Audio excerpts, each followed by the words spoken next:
7 naik. 7. Boleh. 2.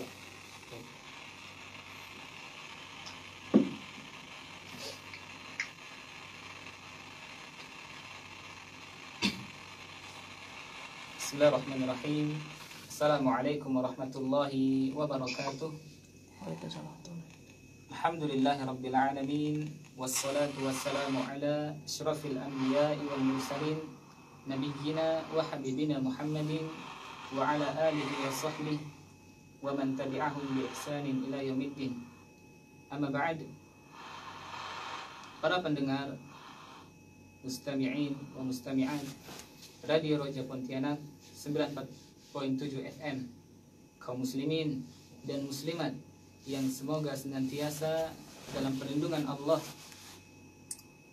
Alhamdulillah, kita bertemu kembali di program kita Sahur Bareng Radio Roja Pontianak, yang dimana pada sahur kali ini kita akan mendengarkan kajian yang akan dibawakan oleh Ustadz kita, yaitu Al-Ustadz Aminur Bait hafizahullahu ta'ala, dengan tema bersabar mencari yang halal.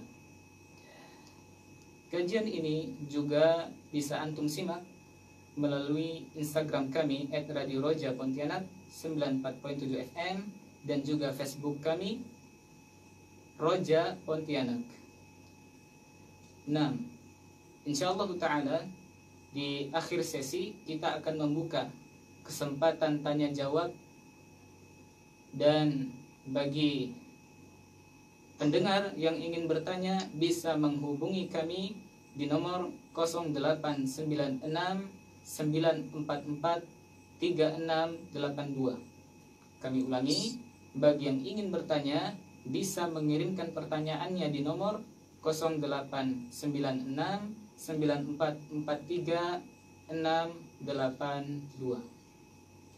Dan alhamdulillah kita telah terhubung dengan Al-Ustadz Aminur Bait. Kepada beliau kami persilahkan.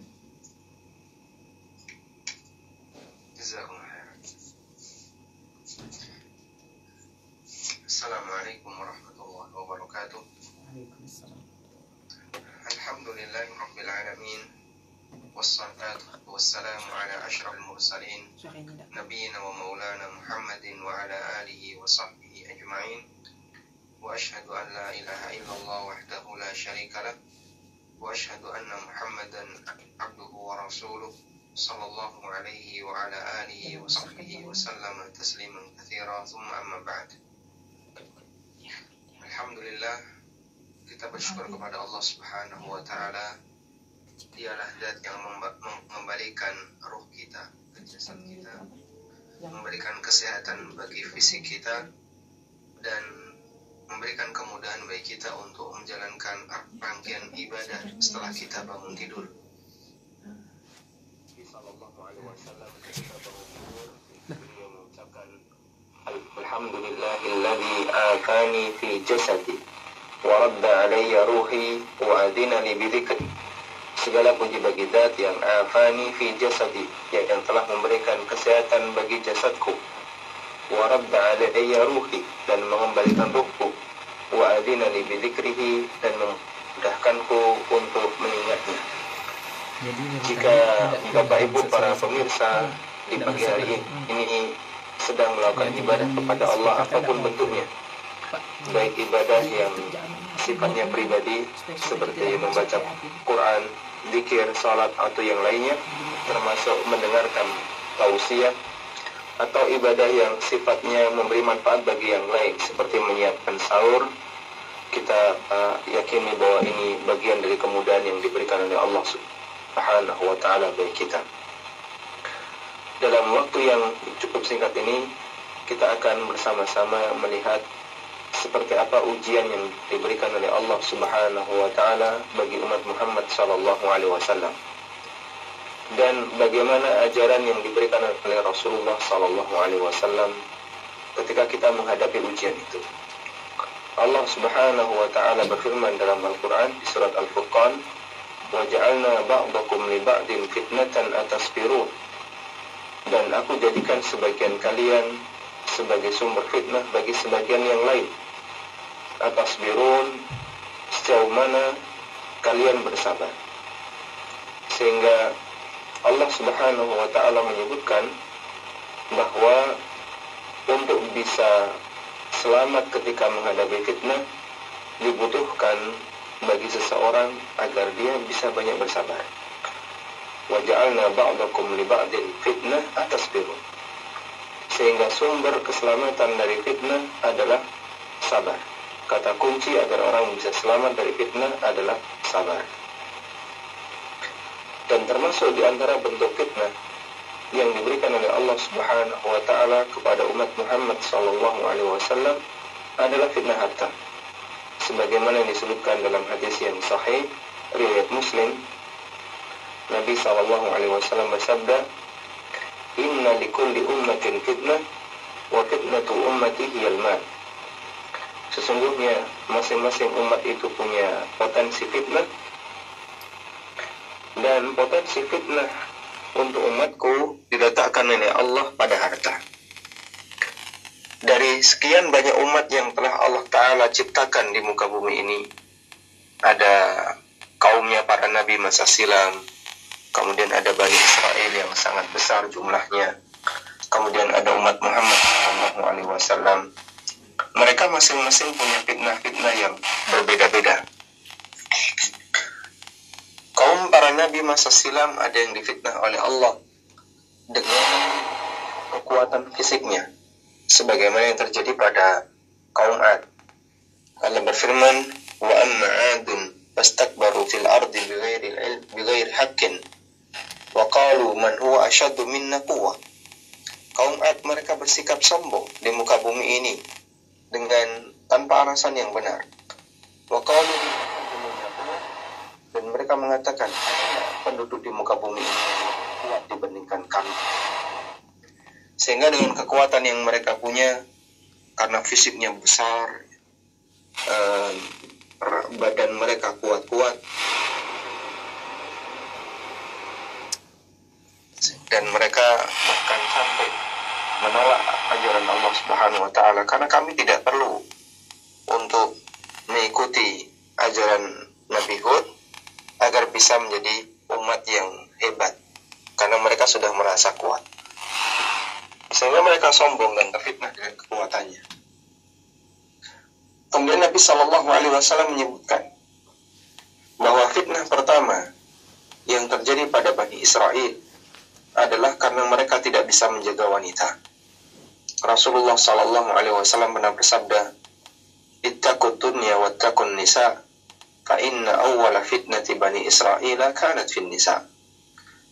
Berhati-hatilah dalam berinteraksi dengan dunia dan wanita, karena sesungguhnya fitnah pertama yang dialami oleh Bani Israel kanat fin nisa, itu terjadi pada wanita.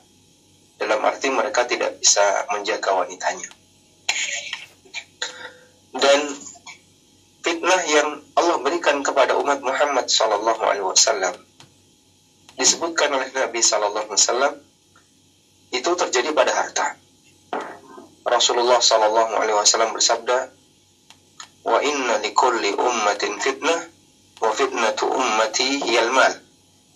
Sesungguhnya masing-masing umat itu punya fitnah, dan fitnah umatku diletakkan oleh Allah hiyal mal, adalah harta. Fitnah umatku diletakkan oleh Allah pada harta. Siapapun yang hidup setelah zaman Nabi Muhammad SAW adalah umat beliau, terlepas dari moyangnya. Sehingga ahli kitab, sekalipun mereka betul-betul keturunan Yahudi di masa silam, tapi selama dia hidup setelah Nabi Muhammad SAW diutus, berarti masuk dalam cakupan hadis ini. Wa fitnatu ummati hiyal mal, fitnah umatku adalah harta. Karena ini merupakan sumber fitnah terbesar bagi kita. Dengan nas dari Nabi SAW, maka menuntut kita untuk banyak bersabar. Bersabar dalam menghadapi ujian harta.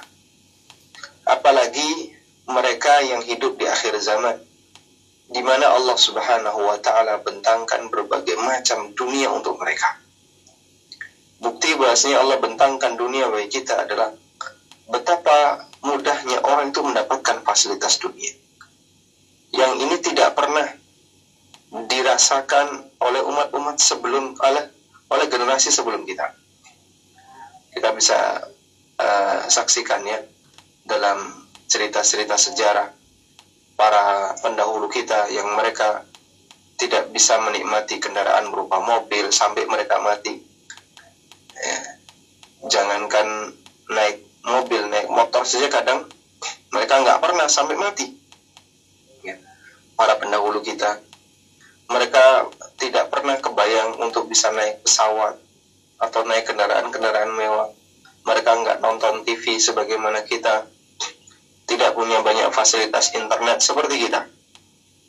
Dan masih banyak lagi fasilitas dunia yang bisa kita nikmati, yang itu tidak pernah dinikmati oleh orang yang hidup di zaman Jepang, yang hidup di zaman perang dunia masa silam.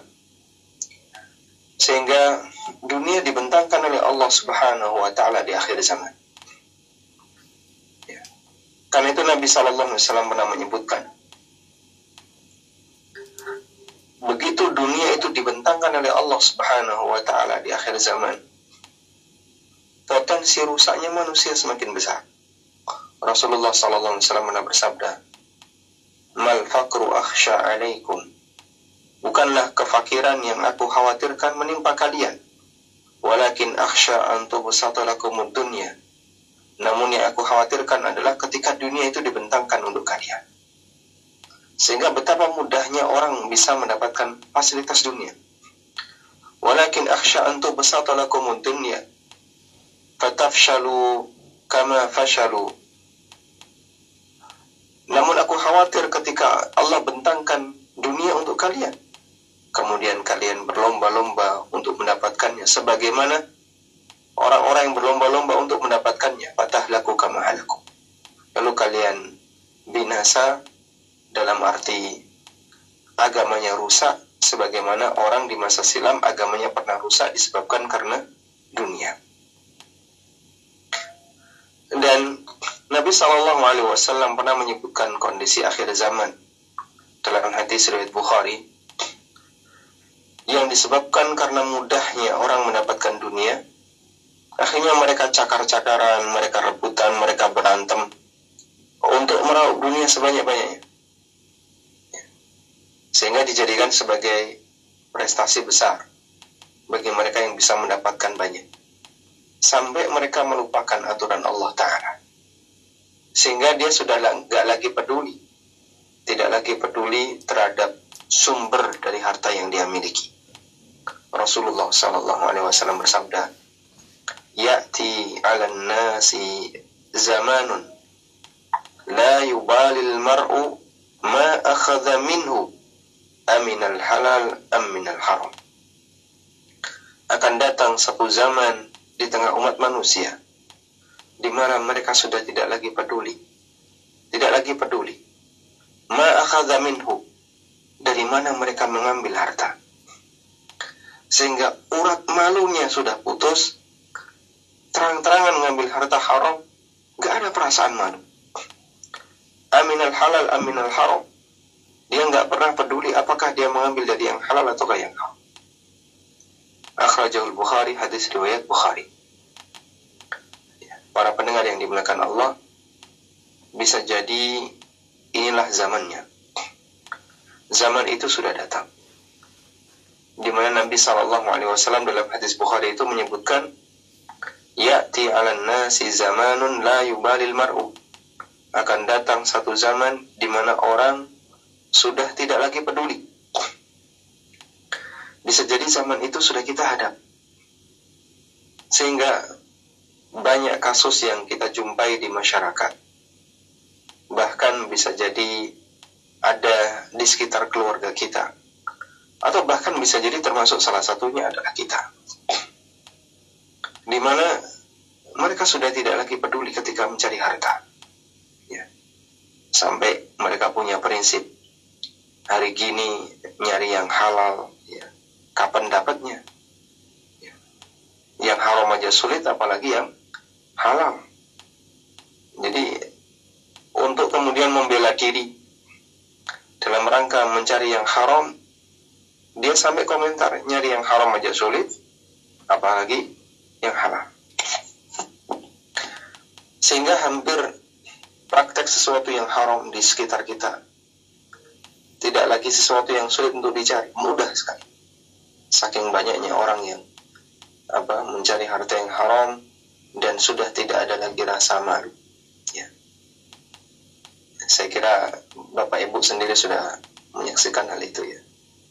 Baik di dunia pemerintahan, di dunia apalagi misalnya di dunia kerja maupun yang lainnya. Sampai pada hal yang nampaknya secara bayangan kita itu sulit dibayangkan. Orang melakukan yang haram, tapi manusia melakukan yang haram. Ya, di dunia ibadah misalnya. Ada orang yang kemudian dalam masalah ibadah, dia melakukan yang haram untuk mendapatkan harta. Padahal itu sangat bertolak belakang dengan aktivitas yang dia lakukan. Ya. Betapa banyak ada misalnya orang yang melakukan ibadah, tapi dia dibayar untuk sesuatu yang terlarang. Baik, jamaah yang dimakan Allah Subhanahu wa Ta'ala, itu semuanya adalah bukti bahwa ketika orang tidak sabar dalam menghadapi harta haram, maka dia akan begitu mudah untuk mendapatkannya. Dunia sogok di Indonesia itu Masya Allah ya, nyaduk nyempar, artinya begitu mudah untuk kita dapatkan. Kemudian Nabi SAW memberikan pujian bagi mereka yang berusaha untuk menahan dirinya, menahan diri agar tidak mengambil yang haram. Nabi SAW pernah mengatakan, "Sayati 'alan nasi zamanun al-mutamassiku bidinihi kal-qabidi 'alal jamri."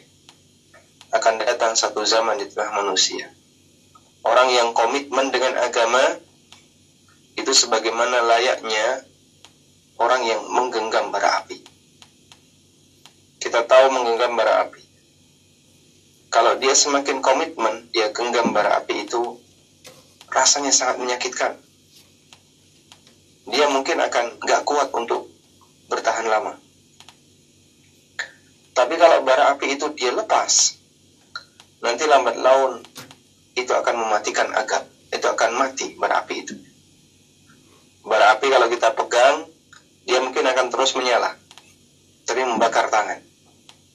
Tapi kalau kita lepas, nanti kena air, kena angin, akhirnya malah mati. Dan itu gambaran orang yang komitmen dengan agamanya akan terasa sangat panas, terasa sangat berat. Namun kalau dia lepas agamanya, maka agama yang ada dalam hatinya itu lambat laun, sedikit bertahap demi tahap, akan kemudian redup dan mati. Sehingga hidayah agama tidak akan lagi bisa menerangi dirinya. Karena itulah jamaah yang dimakan Allah Subhanahu wa Ta'ala, Rasulullah SAW pernah menyebutkan, rakusnya manusia terhadap dunia itu sangat potensial untuk merusak agama seorang hamba. Nabi SAW pernah bersabda, "Madhibani ja'iani," dua serigala yang lapar, ursila fi ghanamin, yang dilepas di kerumunan kambing. Coba, dua serigala lapar. Kenapa disebut dua? Karena karakter anjing, hewan seperti anjing atau serigala itu, ketika ada temannya, dia semakin pemberani. Di posisi mereka dalam kondisi lapar. Madhibani ja'iani ursila fi ghanamin, dua serigala yang dalam kondisi lapar, yang dilepas di kerumunan kambing. Itu tidak lebih merusak dibandingkan dengan merusaknya orang yang rakus harta terhadap agamanya. Ketika orang itu rakus harta, lalu dia berusaha untuk mencari harta, itu akan sangat merusak agamanya. Sehingga peduli masalah aturan, dia bahkan sampai tipu-tipu gitu ya, atas nama agama dalam rangka untuk bisa mendapatkan harta. Maka tidak heran jika Nabi SAW menyebut bahwa orang yang dalam kondisi rakus harta, dia punya potensi yang lebih besar untuk merusak agamanya, melebihi besarnya potensi dua serigala yang lapar yang dilepas di kerumunan kambing. Karena itulah jemaah dimakan Allah Subhanahu wa taala,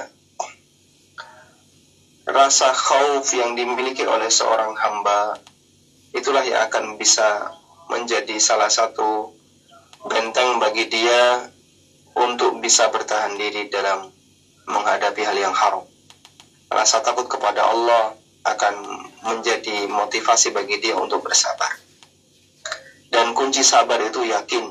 Kunci sabar itu yakin. Makanya orang yang semakin kuat keyakinannya, maka potensi sabarnya akan semakin besar.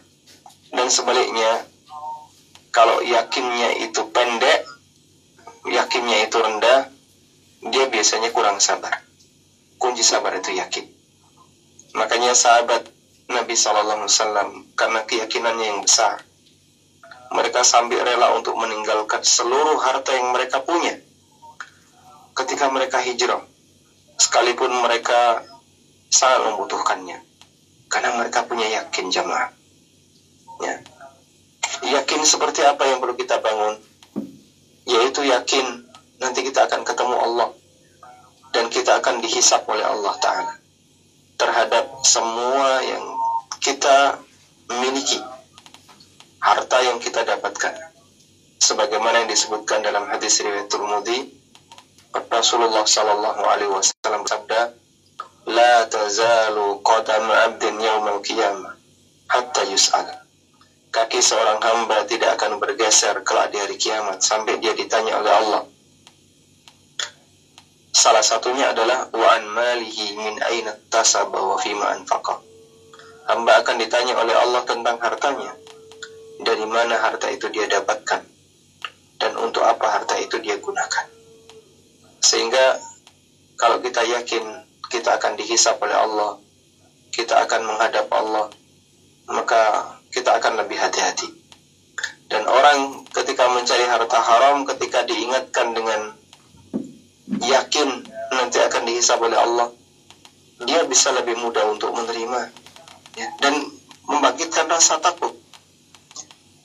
Sekalipun bisa jadi secara posisi dia sangat aman. Saya pernah sampaikan kepada forum aparatur negara ya, yang mereka ketika forum kajian, saya sampaikan, bisa jadi ketika ada orang mengambil harta negara dan dia nggak ketahuan KPK, dia merasa aman, bahkan sampai mati dia nggak dihukum, sampai mati. Tapi ingat, hidup tidak sekali. Akan ada kehidupan yang kedua, yang isinya hisab dan tidak ada amal. Kehidupan di mana kita akan menghadap Allah Subhanahu wa Ta'ala. Dan di saat itu kita akan mempertanggungjawabkan semua harta yang kita punya, ya, harta yang kita dapatkan, dari mana kita mendapatkannya, dan untuk apa kita membelanjakannya. Ya. Wallahu ta'ala alam. Demikian yang bisa kita sampaikan sebagai pengantar. Semoga menjadi pengantar yang bermanfaat. Wassallallahu ala nabiyina Muhammadin wa ala alihi wa sahbihi wasallam. Ya.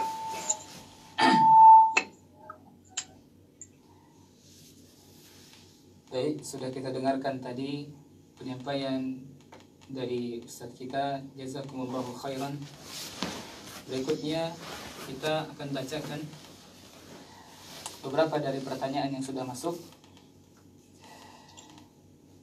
Ustaz, bagaimana jika zakat mal digunakan untuk anak-anak tidak mampu yang belajar di pondok pesantren?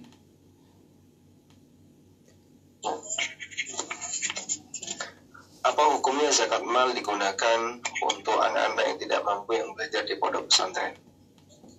Ada ada dua posisi untuk anak ini, sehingga itu bisa menjadi penguat bagi dia berhak menerima zakat. Pertama, dia nggak mampu, dan orang nggak mampu berarti orang miskin, maka dia berhak untuk menerima zakat sebagai golongan orang miskin. Yang kedua, dia belajar ilmu agama. Dan amatul fuqaha, banyak sekali ulama kontemporer yang mereka mengatakan bahwa orang yang belajar ilmu agama secara khusus, dia diperbolehkan untuk menerima zakat sebagai pos fisabilillah. Karena kehidupan sekarang, jihad dalam bentuk qital, dalam bentuk perang, dalam bentuk fisik, nampaknya hampir sulit untuk kita jumpai, apalagi di Indonesia. Sehingga jihad yang memungkinkan untuk ditegakkan adalah jihad dalam bentuk meluruskan, atau jihad dalam bentuk berdakwah, mengajak masyarakat untuk mengikuti kebenaran. Dan itu tahapannya adalah dengan belajar. Sehingga mereka yang belajar menghafalkan Quran, belajar fikih, belajar akidah yang benar, belajar berbagai macam ilmu-ilmu syariat, insya Allah termasuk di antara orang yang berhak mendapatkan zakat sebagai statusnya fisabilillah. Wallahu a'lam. Baik, jazakumullah khairan. Berikutnya, Ustaz, bagaimana jika seseorang diamanahkan untuk mendapatkan atau mengumpulkan donasi, kemudian donasi itu belum ia serahkan karena belum sampai deadline untuk menyerahkan donasi tersebut, tapi di perjalanan uang donasi tersebut ia gunakan untuk kebutuhan pribadinya tanpa seizin dari orang-orang yang memberikan donasi ataupun yang lainnya. Artinya dia gunakan untuk kepentingan pribadi tanpa ada izin. Kemudian dia berniat untuk menggantinya. Nah, Ustaz. Baik. Ketika orang mendapatkan amanah untuk menyalurkan donasi, maka Allah perintahkan, innallaha ya'murukum an tu'addul amanati ila ahliha. Allah perintahkan kepada kalian untuk menunaikan amanah kepada yang berhak.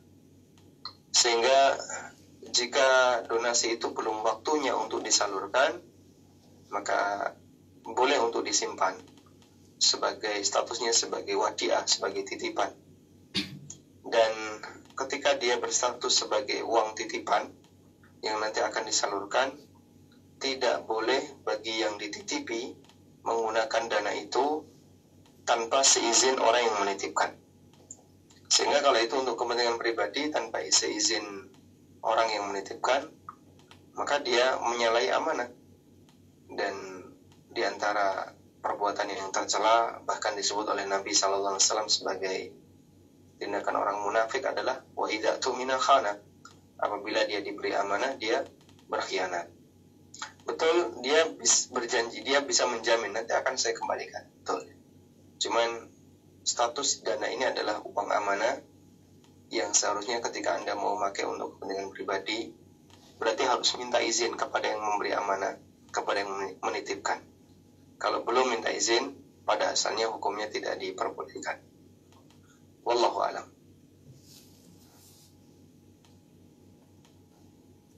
Baik, jazakumullah khairan atas jawabannya.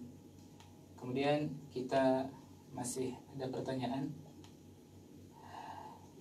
Misalnya saya punya harta berupa uang rupiah dan emas. Jika dijumlahkan sampai nisabnya. Kemudian bagaimana cara mengeluarkannya? Apakah dalam bentuk uang dan emas atau boleh bentuk uang saja? Para ulama menyebutkan bahwa posisi uang yang ada di zaman kita, yaitu uang kartal, yang itu tidak ada di masa silam. Uang kertas, uang kartal, termasuk uang digital, seperti e-money, kemudian termasuk uang yang ada di tabungannya.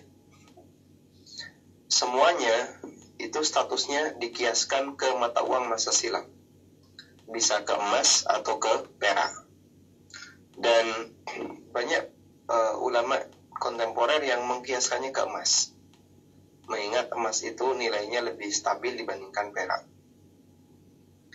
Karena itu, jika ada orang punya uang dan punya emas yang sudah mencapai 1 nisab, maka berarti dia sudah pada batas wajib dizakati. Kemudian setelah bertahan selama 1 haul, harus dikeluarkan zakatnya. 2,5% bisa dalam bentuk emas, bisa dalam bentuk uang, karena dua-duanya dianggap sama. Sehingga Anda bisa keluarkan dalam bentuk uang, boleh. Anda keluarkan dalam bentuk emas juga boleh. Dalam bentuk sebagian emas juga boleh. Karena keduanya dianggap sama. Wallahu a'lam. Baik, jazakumullah khairan atas jawabannya. Berikutnya masih ada pertanyaan. Apa hukumnya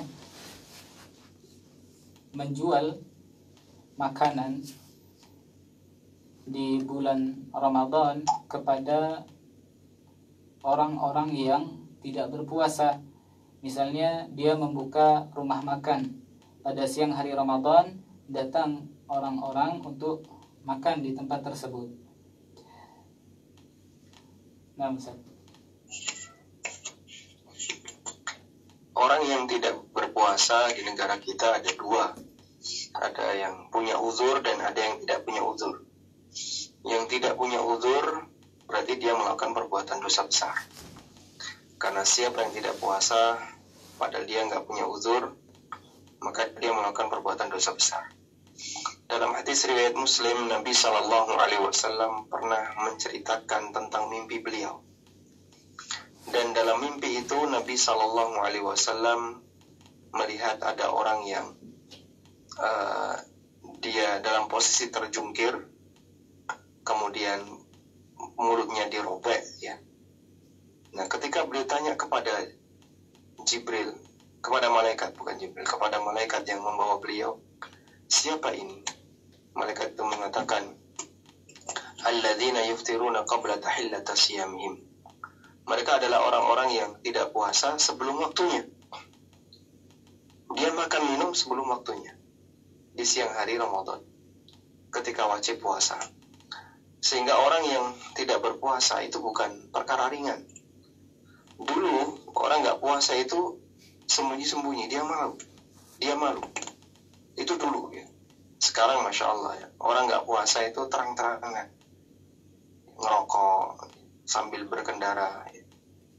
Sehingga dia tidak lagi malu ketika ketahuan tidak puasa. Memang masing-masing daerah ini berbeda-beda.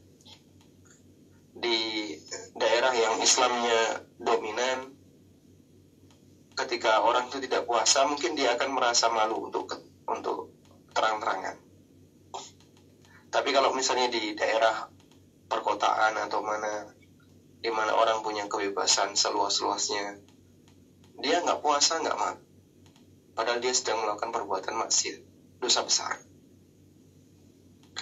Kemudian orang yang nggak puasa karena dia punya uzur, seperti wanita haid atau wanita yang dalam kondisi menyusui atau hamil, atau orang yang punya uzur sakit dan seterusnya. Mereka ketika tidak puasa diperbolehkan. Namun orang seperti ini tidak boleh terang-terangan makan di tempat umum. Kenapa tidak boleh? Dalam rangka untuk menghormati Ramadan. Sehingga dia tidak boleh kemudian menampakkan kalau dia makan, dia nggak puasa. Seharusnya itu disembunyikan, bukan malah dibanggakan. Yang lain sedang puasa, kok kamu sendiri nggak puasa? Ibaratnya begini, mana yang lebih berprestasi antara yang berpuasa dengan yang tidak berpuasa? Tentu saja yang berpuasa lebih berprestasi. Makanya yang nggak puasa ini, kenapa lo nggak puasa? Oh, saya punya uzur. Sehingga dia dimaafkan karena punya uzur. Dan orang yang punya uzur itu tergolong orang yang lemah. Semua orang yang punya uzur itu tergolong sebagai orang yang lemah. Maka ketika ada orang yang punya uzur, berarti dia dalam kondisi sedang lemah. Berarti ketika dia nggak puasa, dia masuk dalam kategori orang yang lemah. Nah itu jangan malah dibanggakan, tapi seharusnya diam-diam atau rahasia, ya. Sehingga mereka yang sedang dalam kondisi beribadah itu dihormati dengan cara kita tidak menampakkan status kita di depan orang itu. Karena itulah yang nggak sholat menghormati yang sholat, ya. Sehingga ketika ada orang yang sholat, yang nggak sholat, tolong hormati yang sholat. Jangan diganggu yang sholat. Jangan malah dibalik, hormati yang tidak puasa. Ini cara berpikir yang kebalik. Saya tidak tahu siapa yang pertama kali ngomong kayak gitu. Dan tahun kemarin sempat ada, atau sebelum COVID ya, sempat ada kalimat hormati yang tidak berpuasa. Dan itu bisikan setan. Maka yang pertama kali mengucapkan itu, dia menyampaikan dia telah corongnya setan. Ini kebalik, ya. Harusnya orang yang dalam posisi sedang beribadah, dia lebih tinggi, sehingga harus dihormati, dihargai, kemudian tidak boleh diganggu, dan seterusnya. Bagi mereka yang sedang ujian, karena dia di posisi lebih tinggi, maka masyarakat diminta untuk menghormati, ya. Harap tenang, ada ujian. Oh jangan gitu dong, hormati pula yang gak ujian. Oh ini kebalik, ini logika yang kebalik. Dan sekarang kan orang membela kebatilan dengan cara logika-logika yang kebalik kayak gitu. Aneh. Kalau kalian gak ujian kan kalian bisa bebas ngapa-ngapain, ya. Sehingga tidak perlu diganggu. Gangguan pun gak ngefek. Tapi yang lagi ujian, dia lagi fokus, dia gak boleh diganggu. Sehingga dia harus dihormati, dikasih tempat khusus, dan seterusnya. Baik. Nah, kalau Anda membuka warung, atau ada orang buka warung, kemudian melayani orang untuk makan di situ, ya, ada banyak pelanggaran. Satu, dia terang-terangan makan. Dan warungnya kan, kalau buka tentu saja bisa dilihat dari luar. Kalau nggak dilihat dari luar, nanti nggak ada orang yang akan makan di situ. Yang kedua, bisa jadi yang makan di situ bukan orang yang punya uzur, ya. Sehingga masuk dalam kategori ta'awun 'alal itsmi wal 'udwan, tolong menolong dalam maksiat. Ada yang dewasa laki-laki seger, dan ini kok ikut makan di sini? Uzurnya apa ini, Pak? Kok makan di sini kenapa? KTP-nya mana, Pak? Lu asli Pontianak misalnya.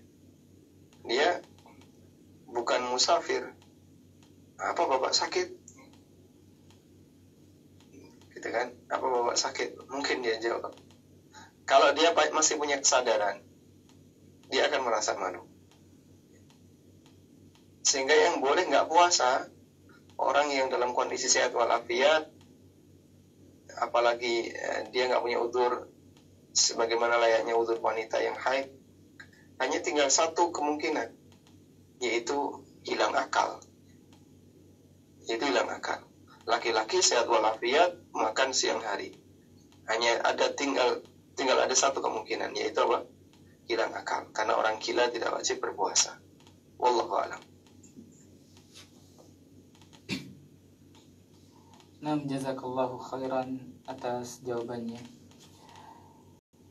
Berikutnya mungkin ini adalah pertanyaan terakhir, Ustaz.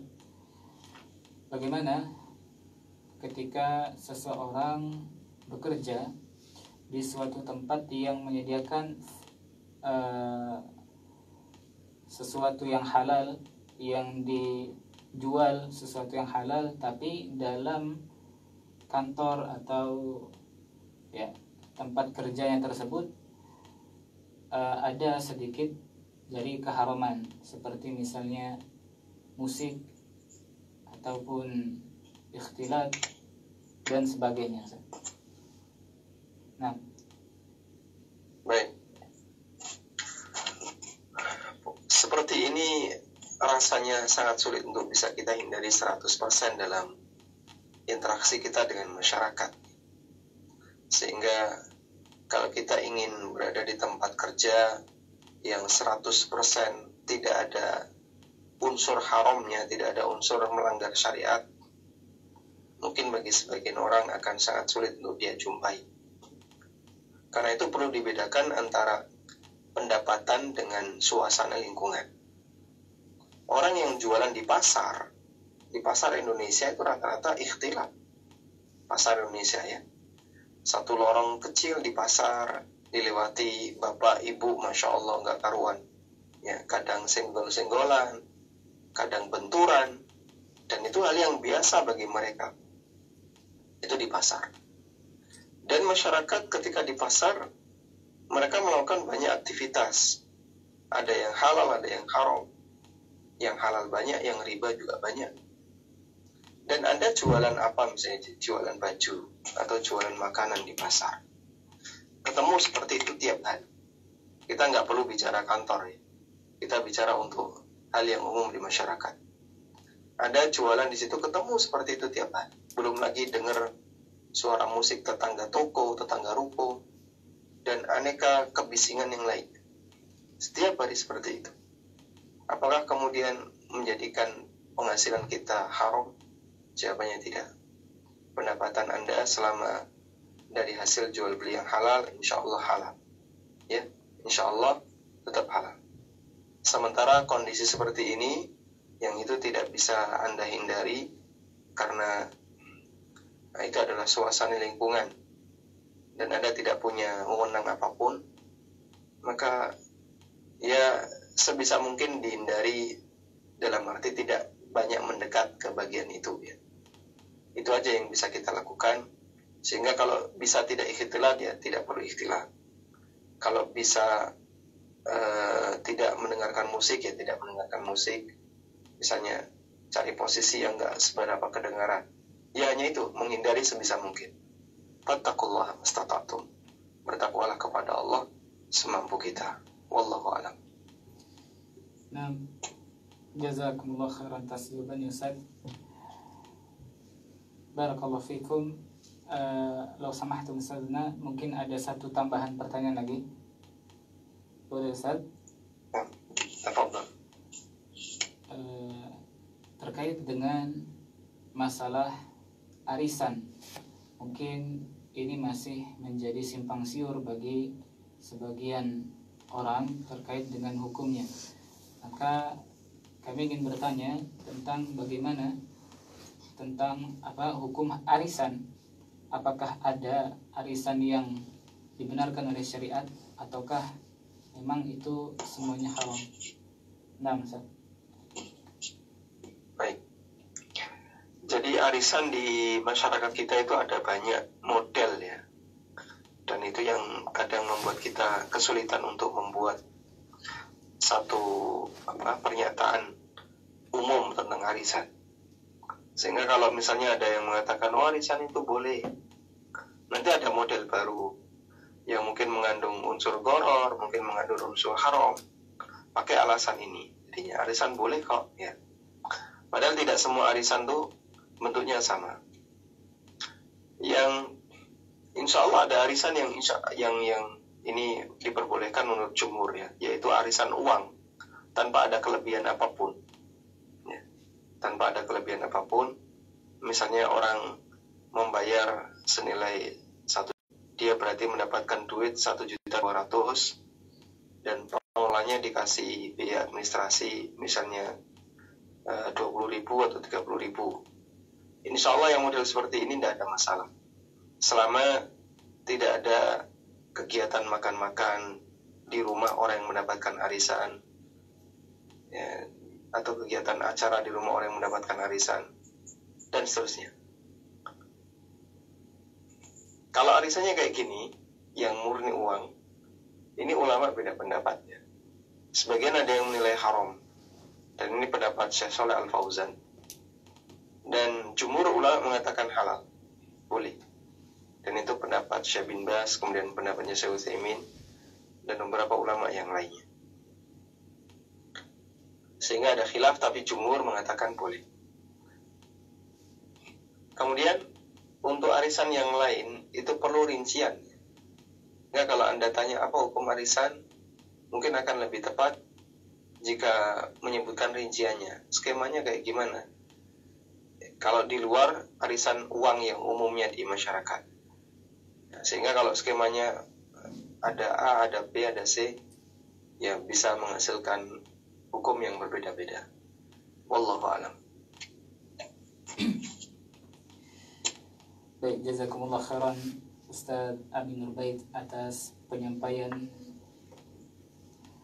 Alhamdulillah para pendengar Radio Roja Pontianak 94.7 FM yang semoga senantiasa dalam lindungan Allah, telah kita dengarkan bersama kajian yang disampaikan oleh Ustaz kita Al-Ustaz Abi Nurbait hafizahullah ta'ala yang bertemakan bersabar mencari yang halal.